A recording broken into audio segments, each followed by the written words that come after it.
Ya. Y en la sesión de hoy entonces vamos a hablar un poco sobre cómo encontramos las soluciones de los problemas de optimización. Ya vimos las principales herramientas del análisis convexo, vimos bastantes ejemplos de problemas de optimización convexa que aparecen en muy diferentes contextos. Vimos resultados de análisis funcional que son en realidad resultados de análisis convexo. Vimos también resultados de ecuaciones diferenciales parciales. Ahí en el libro van a poder mirar en un poco más de detalle los teoremas de Stampacchia y de Lax-Milgram, que ya van a ver que simplemente son aplicaciones inmediatas de la regla de Fermat y de las cosas que aprendimos en el curso de análisis convexo y la existencia de minimizadores, estas cosas que ya son conocidas por ustedes. Y en la clase de mañana van a ver unos ejemplos también, pero esta vez en dimensión finita. Vamos a ver, bueno, van a ver ustedes un problema que es muy recurrente en análisis de procesamiento de imágenes, análisis de señales, en estadística, aprendizaje de máquina, que son problemas relacionados con el lazo, que es un tipo de lazo y lazo regularizado. Bueno, no les voy a adelantar el cuento, lo van a ver mañana en la clase auxiliar. Bien, entonces, ya que tenemos todo eso, nos preguntamos cómo resolvemos estos problemas de optimización, porque usar simplemente la regla de Fermat típicamente nos va a dar como resultado una ecuación, y una ecuación no necesariamente es fácil de resolver, especialmente cuando la ecuación se plantea en un espacio abstracto, un espacio de dimensión infinita, aunque no sea abstracto, aunque sea un espacio concreto, una ecuación o una desigualdad o una inecuación en un espacio de dimensión infinita, pues no tiene por qué ser muy fácil de resolver. Entonces vamos a empezar a ver ahora en las próximas sesiones algunos de los principales, de los más básicos procedimientos iterativos que nos permiten calcular las soluciones, e ir aproximando paso a paso las soluciones de problemas de minimización convexa. Entonces, en todo lo que sigue de aquí en adelante de los métodos, vamos a simplificarnos bastante la vida y vamos a asumir que el espacio es de Hilbert. Hay algunas cosas que se pueden extender a espacios de Banach sin mucho problema, pero hay muchas que no. Y hay unas que se pueden extender, pero es muy difícil hacerlo. Y hay unas que necesitan muchas restricciones sobre la geometría del espacio de Banach. Entonces no nos vamos a meter con eso. Así que lo más importante es tener las ideas y la intuición sobre cómo se aplican estos métodos, y para eso basta concentrarnos en los espacios de Hilbert. ¿Sí? Entonces, lo primero es que vamos a hacer un resultado abstracto que nos da una línea o una estrategia de análisis de los algoritmos para demostrar su convergencia. Esto es como un test que uno le puede hacer a un algoritmo para decidir si el algoritmo es convergente o no. Entonces dice así: imagínense que tenemos entonces un espacio de Banach y una función convexa propia e inferiormente semicontinua definida en el espacio con valores en los reales extendidos, y tenemos una sucesión en H. Vamos a suponer dos cosas. En primer lugar, que la sucesión es minimizante, que lo que quiere decir es que el límite de los valores de la sucesión, de la función en la sucesión, es el ínfimo. Es decir, los valores que va tomando la función sobre los elementos de la sucesión van aproximando el ínfimo. No necesariamente tiene que ser decreciente, ni estrictamente, pero van acercándose al ínfimo. Y eso es una propiedad entonces de minimización, una propiedad minimizante.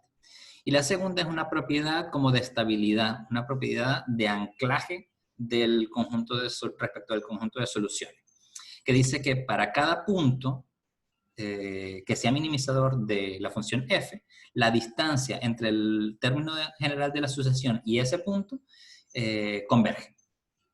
No necesariamente está diciendo que converja a cero, converge a alguna cosa. Obviamente, si la función tiene más de un minimizador, no todas esas distancias pueden converger a cero. Algunas convergerán a cero, otras no, o quizá ninguna converja a cero, puede pasar eso perfectamente. En espacios de dimensión infinita, en espacios de dimensión finita no.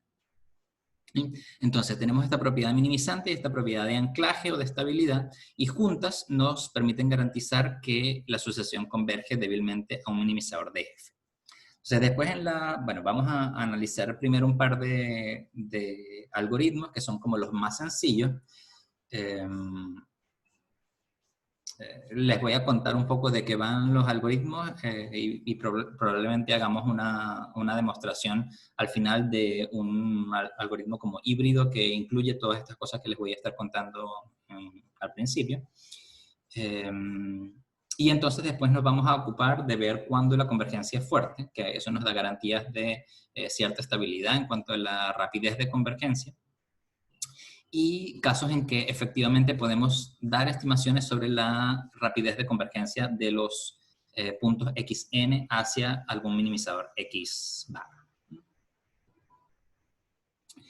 Entre paréntesis, también vamos a poder encontrar estimaciones para la convergencia de los valores f de xn al mínimo, y ahí les voy a ir contando cómo es que se puede hacer ahí.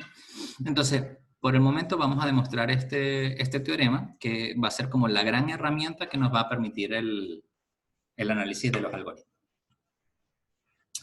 Bien, entonces la sucesión xn es minimizante, y eso quiere decir entonces que el límite de f de xn cuando n tiende a infinito es el ínfimo. Entonces, ¿qué pasa? Vamos a partir primero por 2. Sí, esta es la demostración.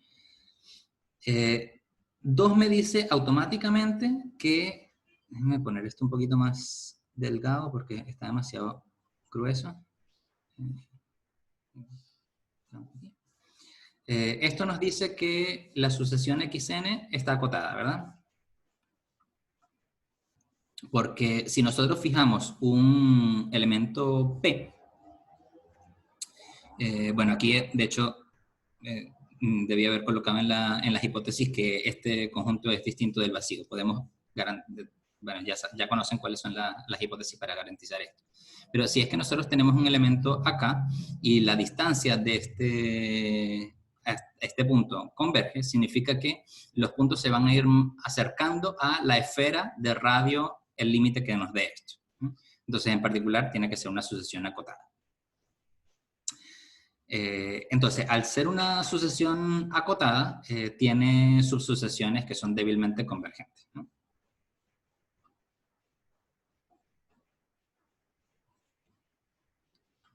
Débilmente convergente. Y porque el espacio es de Hilbert y en particular es un espacio reflexivo. Entonces, una sucesión que es acotada va a ser convergente para la topología débil si y solo si, vamos esto a recordar, esto es un resultado de análisis funcional que es consecuencia de esta propiedad del teorema de Van Ackermann al final, recordar que si xn es acotada,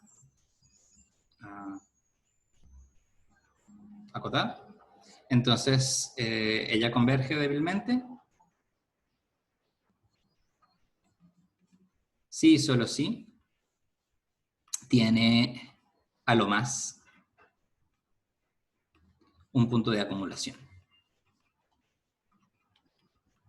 débil.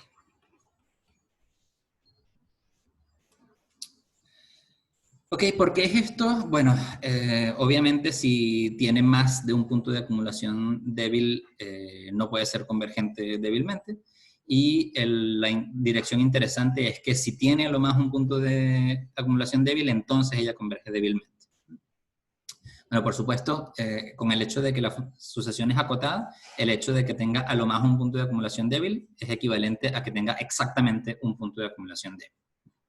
Entonces, lo que hacemos es, vamos a suponer que ella no converge débilmente.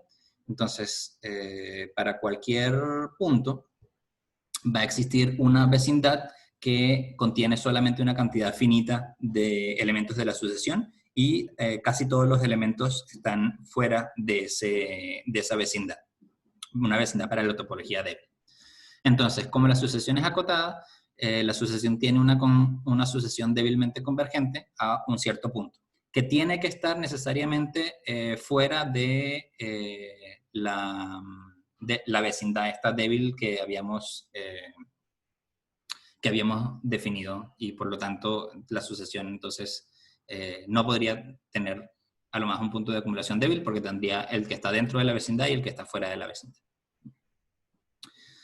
Ya, entonces la propiedad 2 nos dice automáticamente que la sucesión es acotada, y sabemos que dado que es acotada, la convergencia débil es equivalente a la unicidad del punto de acumulación débil. ¿Sí? Entonces lo que tenemos que probar es que la sucesión no puede tener más de un punto de acumulación débil. Entonces, ¿cómo vamos a hacer eso? Vamos a hacer lo siguiente. 1 me dice que ¿qué pasa si tengo un punto de acumulación débil? Bueno, si X barra es punto de acumulación débil, entonces por la semicontinuidad inferior, que como la función es convexa, también se tiene para la semicontinuidad, también se tiene para la topología débil, tenemos que f en el límite es menor o igual que el límite inferior cuando n tiende a infinito de los valores de la f en la subsucesión que estamos suponiendo que es débilmente convergente. Pero esto que está aquí en realidad no es un límite inferior, sino un límite, porque ya sabemos que la sucesión es minimizante. Así que esto es el mismo límite de toda la sucesión. Y esto es el ínfimo de f. Entonces esto me dice que si x es un punto de acumulación débil, entonces f de x es menor o igual, y por lo tanto tiene que ser igual al ínfimo de f. Entonces tenemos estas dos cosas. Déjenme borrar un momento aquí. Lo que obtenemos es que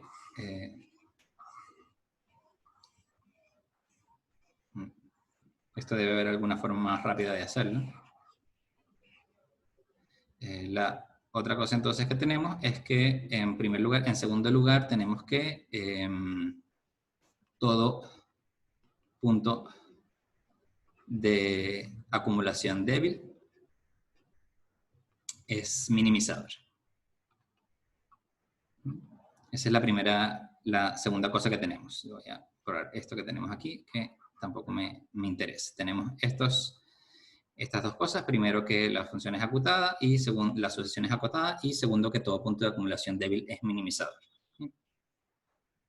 Entonces, de nuevo, este segundo punto me dice que para cada minimizador existe el límite cuando cuando n tiende a infinito de esta distancia. Y nosotros vamos entonces a probar que la estrategia, el objetivo de nosotros es probar que la sucesión no puede tener más de un punto de acumulación débil. Entonces vamos a suponer que existen x barra e y barra puntos de acumulación débil de la sucesión de xn. ¿Sí? Entonces eso significa que tengo una sucesión x sub k sub n que converge débilmente a x barra, y una sucesión x sub m sub n que converge débilmente a y barra. Entonces vamos a hacer lo siguiente, vamos a escribir x sub n menos x barra al cuadrado. Esto lo puedo escribir como xn menos y barra al cuadrado, más y menos x al cuadrado, más 2 veces, vamos a ver si me cabe, xn menos y menos x. Y cerramos aquí el producto. ¿Ok? Esto es la propiedad de la norma en un espacio de Hilbert, simplemente sumando y restando el x para meterlo aquí adentro, ¿no? X menos y, creo que no sé si está bien los signos, x menos x menos x, x menos y, y menos x menos y menos x. Ok, correcto. Entonces tenemos esto y tenemos esto aquí. Ya, entonces vamos a hacer xn igual x sub k sub n y hacerlo tender a hacer tender n infinito. Entonces haciendo x sub k sub n, esto me dice que, bueno, esta cantidad, cuando n tiende a infinito, esta cantidad existe, vamos a llamarla L de x al cuadrado. Eso es igual a, esta cantidad también existe, es una L que depende de y, esto por hipótesis, ¿no? Como x barra e y barra son puntos de acumulación débil, ellos son también minimizadores y para cada minimizador este límite existe. Se lo llamamos L de el punto P. Entonces tenemos que esto, cuando n tiende a infinito, converge a L de x al cuadrado. Esto cuando n tiende a infinito converge a L de y al cuadrado. Esto no pasa nada porque el mismo no tiene el n, así que converge a la misma cosa. Y cuando hacemos x sub n, lo tomamos en los elementos de la sucesión y hacemos tender n infinito, esto tiende a x barra. Y si colocamos x barra aquí, lo que obtenemos es menos 2 veces x barra menos y barra al cuadrado. Ahora, si hacemos la misma cosa con x sub m sub n, vamos a obtener aquí de este lado la misma cosa, L de x barra al cuadrado. Aquí vamos a obtener también la misma cosa porque el límite existe. Aquí tenemos de nuevo lo mismo. Pero aquí, como el x sub m sub n converge débilmente a y, al pasar el límite en esta parte, obtenemos y menos y que da 0, así que esto sería un más 0. Entonces, si igualamos en estas dos ecuaciones, déjenme subirlo un poquito, si igualamos en estas dos ecuaciones me queda que x barra menos y barra al cuadrado es igual a menos x barra menos y barra al cuadrado, y esto implica que x es igual a y. Entonces, con esto tenemos que los que suponíamos que eran dos puntos de acumulación distintos, en realidad no son distintos, sino que son el mismo, y por lo tanto obtenemos la unicidad, y eso nos da la convergencia débil de la sucesión, por lo que explicamos hace un momentito. Entonces, esto es un resultado bien útil porque, bueno, la demostración es un poquito técnica, pero me deja bien claras cuáles son los pasos a seguir para comprobar que un algoritmo produce sucesiones que convergen a minimizadores de la función. Entonces, ahora en lo que sigue vamos a comentar el algoritmo más sencillo que uno se le puede imaginar para resolver problemas de optimización. Y eso es los algoritmos de tipo gradiente. En realidad ahora, en un momento, nos vamos a restringir solamente al algoritmo del gradiente y después en la próxima sesión vamos a hacerlo en un contexto más general. La idea es la siguiente: si nosotros tenemos un punto Z, que no es un minimizador, ese punto está en un conjunto de nivel de la función. El conjunto de subnivel, recuerden que es un conjunto convexo, aquí estamos en la frontera, y si la función es diferenciable, entonces el gradiente apunta en la dirección de máximo crecimiento de la función. Así que menos el gradiente apunta en la dirección de máximo decrecimiento de la función. Por lo tanto, si uno está en este punto, pareciera que una dirección razonable para irse moviendo, si es que uno quiere buscar el conjunto de minimizadores, es irse en la dirección opuesta al gradiente, porque en esa dirección es donde la función más decrece. Entonces, los algoritmos de tipo gradiente son algoritmos que se van construyendo las sucesiones de manera iterativa, partiendo de un cierto punto inicial. Entonces, inductivamente vamos definiendo una sucesión Zn. Dado el Zn, vamos a escoger un paso que nos va a decir cuán lejos vamos a ir, y una dirección que, en el caso de los algoritmos de tipo gradiente, es algo parecido o algo relacionado con la dirección de máximo decrecimiento de la función en ese punto. Y por eso es lo que se llaman algoritmos de tipo gradiente. El caso del algoritmo del gradiente es cuando el d sub n es exactamente menos el gradiente de f en Zn. Entonces, construimos el punto Zn más 1 a partir del Zn, parándonos en este punto Zn y caminando un pasito de lambda n en la dirección del vector dn, que en el caso del método del gradiente es menos el gradiente. En el caso del método de Newton, esta dirección dn es menos el inverso del hessiano en el punto Zn aplicado al gradiente de la función f en Zn. Entonces también tiene esta misma estructura donde escogemos un paso, escogemos una dirección que está relacionada de cierta forma con el gradiente y entonces construimos el iterado siguiente usando una regla de este estilo. Muchos algoritmos de optimización tienen alguna relación con este tipo de cosas y vamos a ver un caso bien general y que se usa mucho en la vida real, que son los algoritmos gradientes proximales y la versión acelerada que se conoce como FISTA. Eso lo vamos a ver cómo funciona aquí en la próxima semana. Entonces, el método del gradiente, como les decía, es tomar exactamente la dirección d sub n como igual a menos el gradiente de f en el punto Zn. Entonces el Zn más 1 se escribe de esta manera en términos del Zn. La ventaja que tiene esto, y vamos a ver que eso es una ventaja respecto de los métodos de tipo proximal, es que esto da una fórmula explícita para calcular Zn más 1 en términos de Zn. Entonces, desde el punto de vista de la implementación, este método es bastante sencillo de implementar, a costo de poder calcular el gradiente de la función, que es la única parte que computacionalmente podría ser un poquito pesada, porque recuerden que uno no tiene normalmente, o sea, en la práctica, en la vida real, uno no tiene funciones, sino colecciones de mediciones que me dan una representación discreta de la función, y por lo tanto calcular el gradiente de la función es una cosa que tiene cierta complejidad, que es combinatoria, dependiendo de la dimensión del espacio.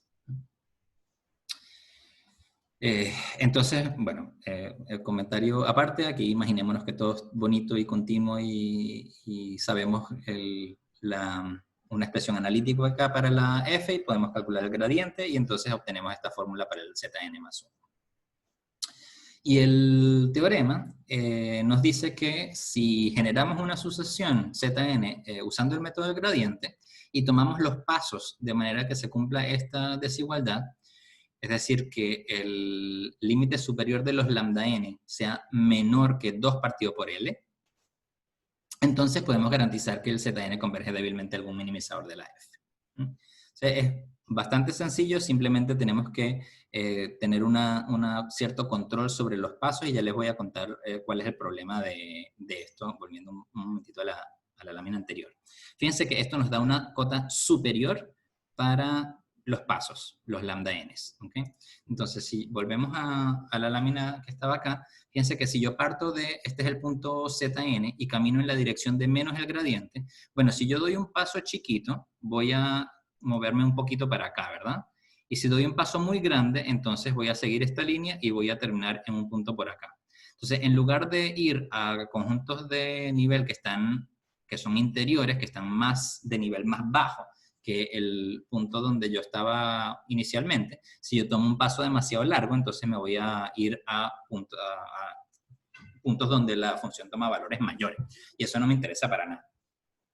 Entonces, si es que los lambda n, los pasos, tienen esta propiedad que son eventualmente menores que 2 partido por la constante de Lipschitz de la función, entonces no de la función, del gradiente de la función, perdón, creo que me faltó una lámina que la borre. SL es ya vuelvo por allá. Entonces, si es este lambda, como ven aquí, entonces no puede ser demasiado grande, porque si tomo pasos demasiado grandes, entonces me voy demasiado lejos y me voy a lugares donde no quiero estar. Entonces, este lambda tiene que ser un poco más pequeño. La desventaja de eso es que si tomo lambdas muy pequeños, entonces voy a estar caminando poquito. Voy a dar pasitos muy pequeños y entonces me voy a tardar mucho en llegar hasta el conjunto de los minimizadores. Entonces este método tiene sus cosas buenas y sus cosas malas.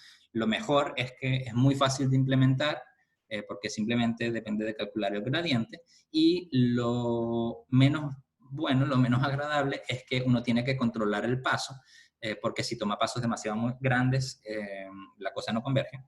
Y les voy a mostrar un ejemplo facilito de un caso en que la función no converge.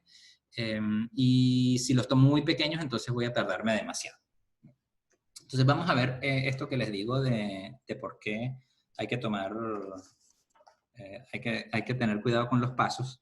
Imagínense que tenemos la función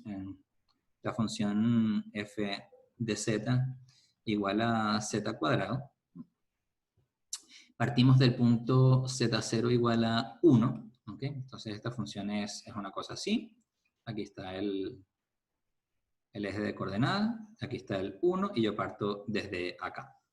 Entonces el gradiente de f, que es la derivada, es 2...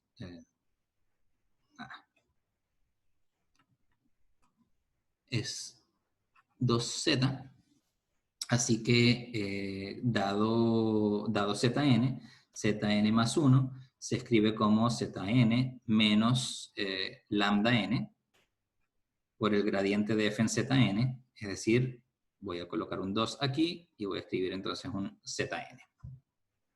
Y esto lo escribo como 1 menos 2 lambda n que multiplica a zn. Entonces, ¿qué es lo que pasa? Esta cantidad que está aquí podría ser mayor que... a ver, si lambda n fuese igual a 1/2, tendríamos que, igual para todos los lambda n, si lambda n fuese igual a 1/2, aquí tendríamos... bueno, no, espera un poquito. Si lambda n fuese igual a 1, si lambda n lo tomásemos siempre igual a 1, entonces tendríamos que esta cantidad que está aquí es 2, esto 1 menos 2 es menos 1, y tendríamos entonces que esto es menos zn. Entonces, ¿qué es lo que va a hacer esta sucesión? Esta sucesión va a ir ciclando entre el 1 y el menos 1, 1 menos 1, 1 menos 1, 1 menos 1. No sirve de mucho, porque no vamos a llegar en ningún momento al minimizador, que es justamente el 0, el único minimizador de esta función. Ahora, si el lambda n es constante, pero mayor que 1, entonces aquí voy a tener que zn más 1 es igual a 1 menos 2 lambda zn, vamos a llamarlo así como menos delta zn, donde delta, si esto es mayor que 1, esto es mayor que 2, así que esto es menor que menos 1, así que donde delta es estrictamente mayor que 1. Y si hacemos tender n a infinito, vemos que zn en valor absoluto tiende a más infinito. Así que nada que ver si es que usamos este lambda mayor que 1, lambda n constante igual a mayor que 1, entonces la sucesión esta va a tender en valor absoluto más infinito, que no es para nada lo que nosotros quisiéramos. No es acotada, no converge al mínimo, no es minimizante, no hace nada de lo que uno quisiera un algoritmo. Y en cambio, si tuviéramos lambda n igual constante, por ejemplo, pero menor que 1, entre 0 y 1, entonces lo que vamos a tener aquí es que, bueno, zn más 1 va a ser también menos delta zn, pero esta vez como este delta, que es esta cantidad, me va a quedar entre 0 y 1, con el módulo con el delta en módulo menor que 1, entonces esto va a tender exponencialmente.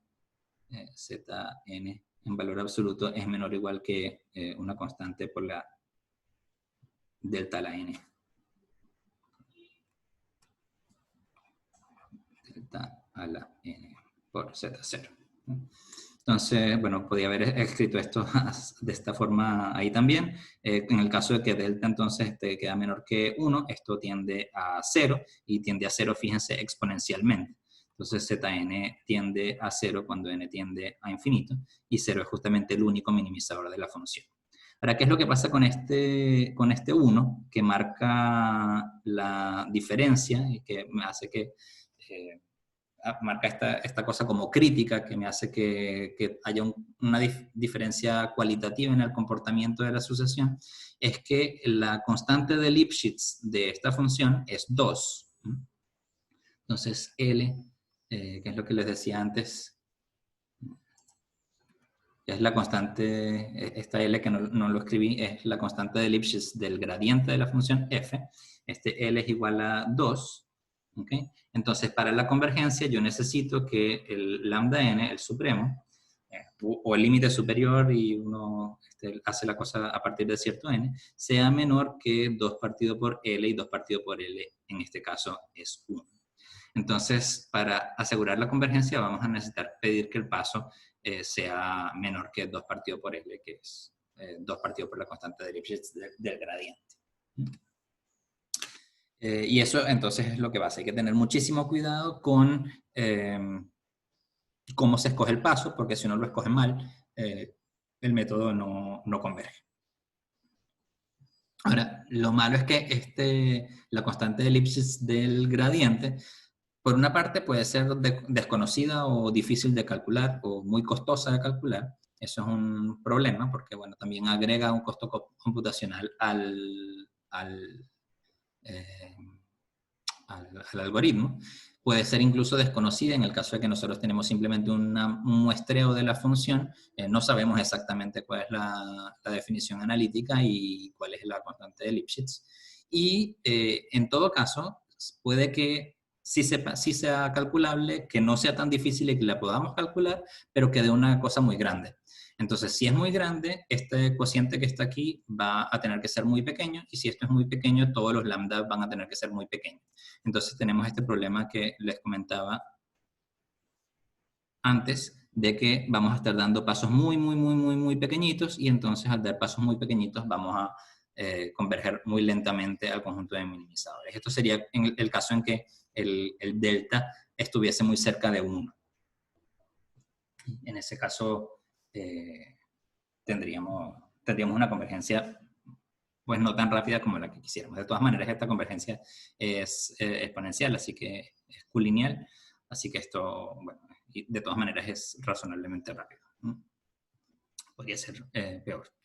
Pero bueno, esto es como les estoy contando lo bueno, lo malo y lo feo de este algoritmo para que lo tengan en cuenta, y después vamos a desarrollar mejoras sobre esto para poder atacar problemas de manera más realista.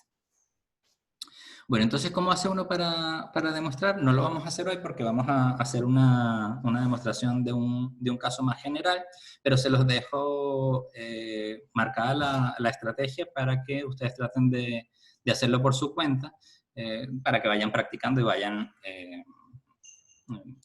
adquiriendo experiencia en hacer este tipo de cálculos. Entonces, la demostración, por supuesto, está basada en el resultado que vimos al principio, que tiene que ver con entonces estas dos condiciones: probar por una parte que la sucesión es minimizante para la función f, es decir, que el límite de los valores de la función en la sucesión es el ínfimo, y este resultado de estabilidad o de anclaje que me dice que la distancia a cada uno de los minimizadores independientemente es convergente. Existe el límite cuando n tiende a infinito de cada una de estas funciones, o sea, sucesiones, que depende del minimizador P. Y todo esto se hace, para lograr hacer todo esto, es importante este resultado técnico que uno puede demostrar antes, que tiene también dos ingredientes, y les voy a dar un torpedo aquí para que sepan qué es lo que vamos a usar. Por una parte, se usa la definición del algoritmo, que es Zn más 1 igual Zn menos lambda n gradiente de f en Zn. Y por otro lado, una cosa que no sé si se acuerdan, lo demostramos, no estoy muy seguro si lo hicimos al principio cuando vimos los resultados de cálculo diferencial, o más adelante cuando vimos las funciones convexas diferenciables y el teorema de Bayona-Dad. Una de las condiciones equivalentes al teorema de Bayona-Dad en el caso convexo es que para todo x y para todo y se cumple que f de y es menor o igual que f de x más el gradiente de f en x aplicado a y menos x más L medios x menos y al cuadrado.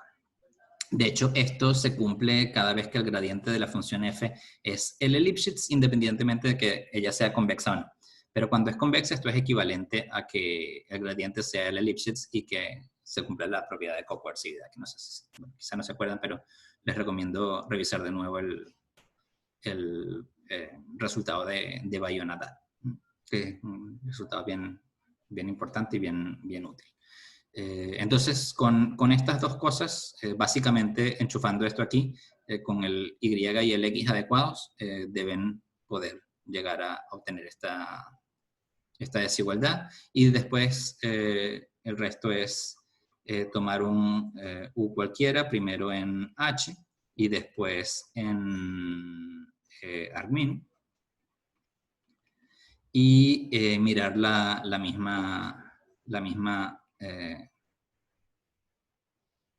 ecuación, desigualdad aquí con Zn y con U para hacer ciertas comparaciones. Les dejo ahí que ustedes jueguen con eso. Perdón, no van a usar.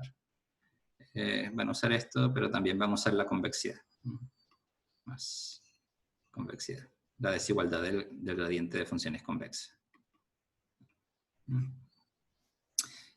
Para obtener entonces, terminar con estas dos partes. Entonces el ingrediente, esta cosa técnica que, bueno, no es... al final termina ocurriéndosele, pero no es tan inmediato que tener una desigualdad de este estilo sea la clave para hacer todo el cálculo.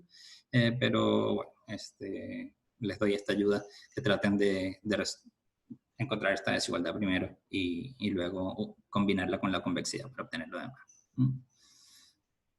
Bueno, entonces vamos a dejarlo aquí por hoy, y en la próxima sesión vamos a mirar los algoritmos de tipo proximal o gradiente proximal, y vamos a demostrar la convergencia de ese tipo de algoritmos. Entonces, con esto tendríamos los resultados básicos, y después construiríamos un poquito más en términos de lo que es la tasa de convergencia y la convergencia fuerte, que también es una cosa importante. Bueno, y ahí no les voy a contar más de eso por ahora, y los dejo para la próxima sesión.